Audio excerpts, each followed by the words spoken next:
YouTube. Aujourd'hui, on se retrouve pour une romance parce que franchement, j'appelle pas ça une dark romance, c'est plutôt une romance avec des cadavres dans le placard. Cadavres dans le placard, pas vraiment, hein.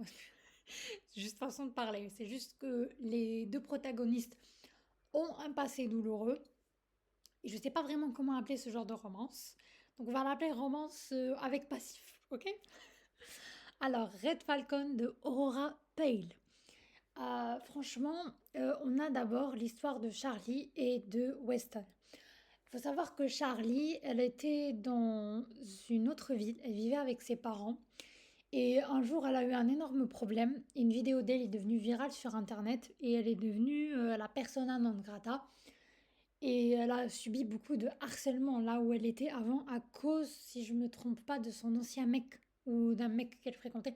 Bref, je me rappelle pas très bien, mais en tout cas, je sais que c'est à cause de ce qui s'est passé dans son ancienne ville qu'elle a déménagé à Seattle, je crois, avec son frère dans son université à lui.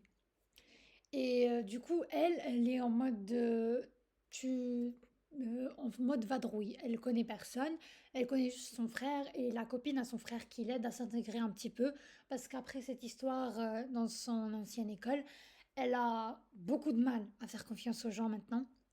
C'est pas qu'elle est pas sûre d'elle, c'est juste qu'elle a peur d'être poignardée dans le dos encore une fois et elle veut plus revivre ce genre de situation. Et c'est là que va entrer son frère en jeu. Il va l'aider et il va la pousser à sortir. Il va faire en sorte que sa copine la sorte à chaque fois qu'elle sort avec ses copines. Il va l'aider à reprendre confiance en elle. Et il faut savoir que son frère, il est hockeyeur. Et il lui dit que sors avec tous les mecs que tu veux, y a pas de souci, sister. Mais ne sors pas avec les mecs de mon équipe. C'était sa seule condition.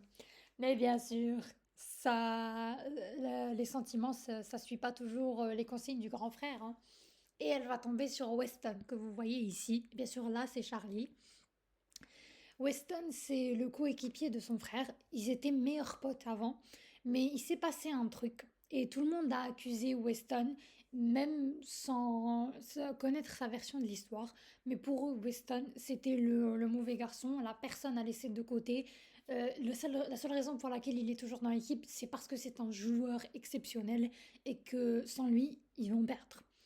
Et c'est pour ça qu'il le garde malgré le fait que toute l'équipe lui tourne le dos et que toute l'équipe lui en veut et lui fait des crasses et ne le croit pas. À part un seul membre qui était dans l'équipe, mais maintenant il a fini la fac et il héberge le même Weston chez lui. Comment commence leur histoire? Ah ben c'est un plan d'un soir. Ils étaient à une fête, ils se sont vus, ils se sont plus et ils ont passé la nuit ensemble. Mais pour eux c'était vraiment ça, juste le temps d'un soir. Ils n'auraient jamais pensé qu'il était avec la fille de son ex, pardon, la sœur de son ex-meilleur ami. Pas du tout. Et quand il l'a su, oh mon Dieu, c'était drôle et triste en même temps. Même elle, elle était choquée. Elle se dit de tous les mecs, il fallait que je tombe sur le coéquipier de mon frère. Franchement, pas de bol.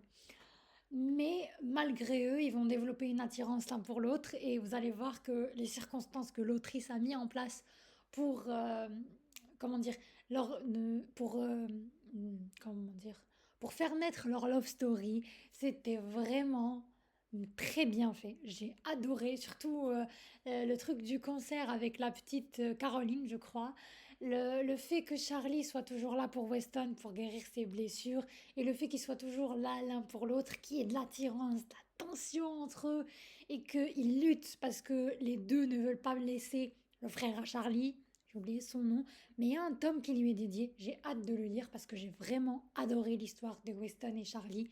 C'est très beau parce que les deux ont des démons, les deux ont des passés lourds et que Charlie croit Weston malgré que ça fait pas longtemps qu'elle le connaît et elle veut connaître sa version de l'histoire de pourquoi et comment tout le monde le déteste parce que malheureusement même elle a vécu ça alors qu'elle avait rien fait donc elle est la meilleure personne pour le comprendre en fait. Et Weston aussi, il la comprend et il l'aime et il la protège parce que Charlie va encore avoir des problèmes malheureusement dans cette université, mais il sera toujours là pour elle, derrière elle, comme un roc.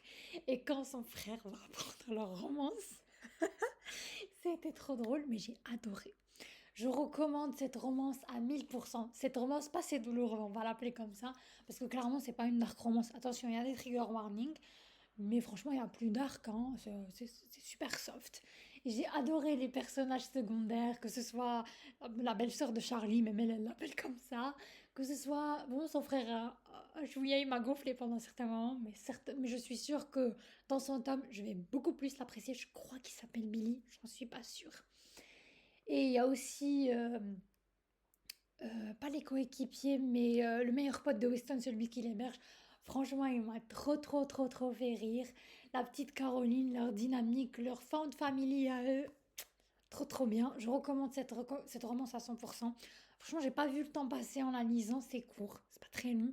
Et comme on dit, comme ils ont écrit là, juste là, dangereux, interdit, irrésistible. C'est exactement ce qui s'est passé. C'était le coup de foudre. Et voilà, trop bien. La citation préférée, j'ai connu nombre de prisons dorées, mais je n'ai jamais rencontré aucune de ce genre, une cage de laquelle je n'ai pas envie de m'enfuir. Là, c'est Weston qui parle de Charlie parce que clairement, il est en train de tomber amoureux d'elle et il est en train de se faire prendre dans le piège de je tombe amoureux de la sœur de mon meilleur ami qui était interdite parce qu'il a mis un point d'honneur à ne pas sortir avec sa sœur. Mais comme on dit, il n'a pas pu résister. Il est tombé amoureux d'elle et c'était pour le long terme. Il n'allait jamais faire de mal à Charlie parce qu'il l'aimait trop. Et j'ai adoré. Je peux que vous le recommander. Dites-moi ce que vous en avez pensé.